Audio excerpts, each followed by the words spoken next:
Hey, what's going on, Z Nation? This is Ram Z here with a few tips on how to get out of bronze. Now, let's be real. Most tutorials you see out there are from players who have never actually been in this bracket, and they don't actually understand the chaos that is bronze. Now, while I'm going over these tips on how to finally reach silver, you'll be watching my Deathly Banff account from the very first Season 14 game, starting at around 1350 SR, and finishing just above 1500. In no way am I elite on any of the characters I played to get out of bronze. So this isn't one of those, you guys just need to get good videos. This is one that'll actually help you get from bronze and into silver. Now, I did edit a lot of these videos and cut out unimportant clips just for time's sake. It did take me 12 games to go from 1350 to 1500 SR. So it was a rather long clip of footage, and to be able to fit that into this video, I obviously had to cut and clip some of the things. This is all the ones, including my losses. So you'll see levers, you'll see throwers. This is bronze. So these types of things are inevitable. But even with all these setbacks, it is still very possible to move out of bronze and up the ladder. So here are 5 tips you can incorporate now to improve your game skill. Alright, so let's jump in, guys. Starting with number 5. Warm up and focus on you. Play a few warm-up games in quick play when you first log on. You need to loosen up your fingers and get your muscle memory engaged before just jumping into a competitive match. There's no special number of matches you need to play or a magical number. Everyone's different, so you'll know based on your skill set whether you're ready to jump into competitive or not.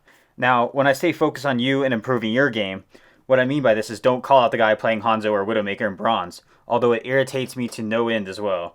This will only discourage them and dissolve the unity of your team. Instead, let people play what they want to play and focus on you and how you can make the best of it. Alright guys, now for the most important tips. These are the big ones that will really help you get out of bronze and into silver. So starting with number 4, stay with the team. This means after every lost team fight, wait and group back up. Try to avoid getting staggered deaths. And what I mean by this is, if your entire team dies, don't be cute and sit there and try to fight the team by yourself. Either jump in and kill yourself, or run back to spawn. Only run back to spawn if you really think you can make it without attracting the attention of, say, a Tracer or a Genji. The last thing you want is to run all the way back to spawn and then die right before the rest of your team spawns. In order to effectively put this into action, you need to know when a team fight is won or lost. To do this, you can watch the kill feed. It's located in the top right corner of your screen. So if you see 2 to 3 of your teammates get killed right away, then you should be thinking, it's 6 versus 3, this team fight's over. You either need to regroup or kill yourself. This is also a great tool for knowing whether your healers are down or their healers are down by watching the kill feed. This can help you dictate the fight, whether you want to push in and be aggressive or you want to back off and play it safe because you have a healer down. A lot of players in bronze that I've noticed have extreme trouble with knowing who's alive and who's not, or prioritizing targets. One of the things I notice is they're always calling out for heals when their healer's dead. So the biggest thing, and which leads me into my next tip, is you need to communicate. Communication is key to winning some of these battles. Now I know most people in bronze are either shy or they really just don't like to communicate, so I'm not saying that you have to have a full conversation with these people. Just saying simple things at key moments can completely sway a game. Now at this level, you don't need to take complete control and dictate what everyone's doing, but saying simple things like, let's group up after a team fight is lost, or N as one, or Reaper's behind, will help your team focus down the target. Even if you jump into these games and no one is talking, which has happened in about 50% of the bronze games that I've played, you still make the callouts. Continue to make the callouts. Every time I did, the team still focused down the Ana, or turned around to stop the Reaper, or even stopped to regroup. It's a weird thing in bronze. They may not say a word, but they are listening, so don't stop calling things out because no one is talking back. Alright guys, now this leads me to tip number 2, or the second most important, which is more of an advanced tip, and that's ultimate tracking.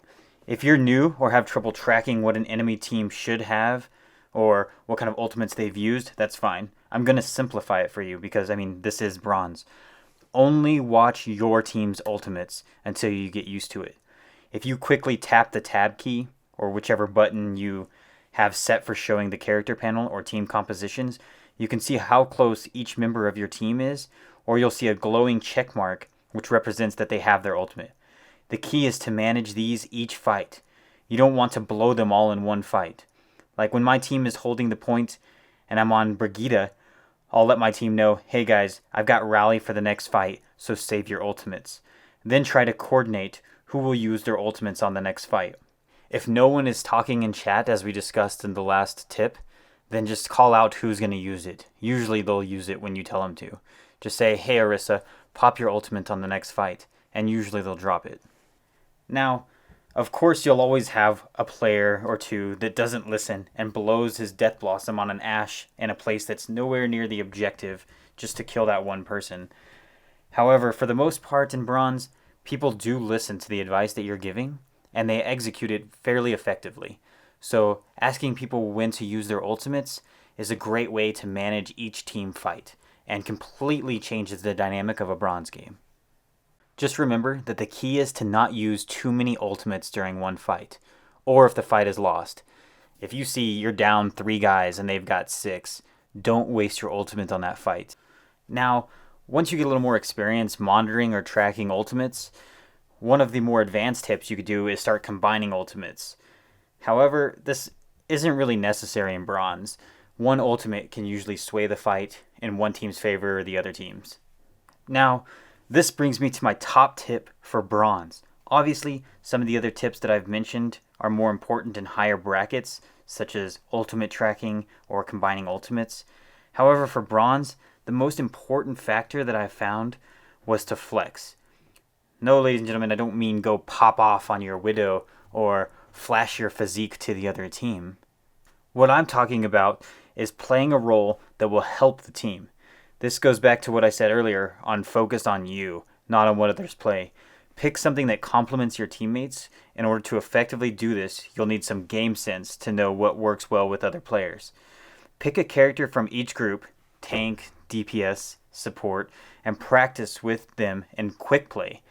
People in Bronze like to insta-lock a DPS like Hanzo, which, like I said, irritates me to no end.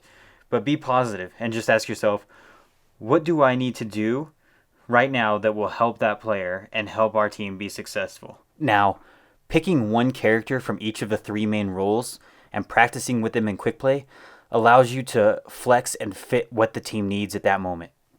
Obviously in Bronze, it's mostly going to be tank. However, you will run across the occasional tank players, and you'll need to play something like a healer or a DPS. It's happened occasionally, but not very often. Now, occasionally you'll run across an instance where all 3 of the players that you've selected to practice with in quick play have been picked by your teammates.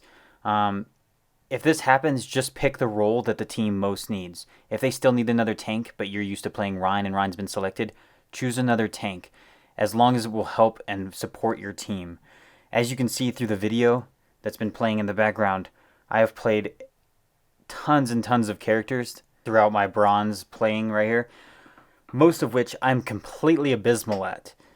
However, if you select a player that's going to complement the team, most likely you'll win.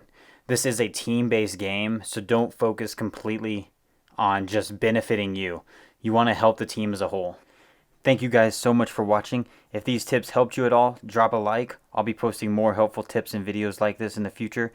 So don't forget to hit that subscribe button as well as that bell icon to get notifications on when I drop the next video. If you have any criticism, love, questions, suggestions of what you would like to see in a future video, please drop a comment down below. And peace out, Z Nation.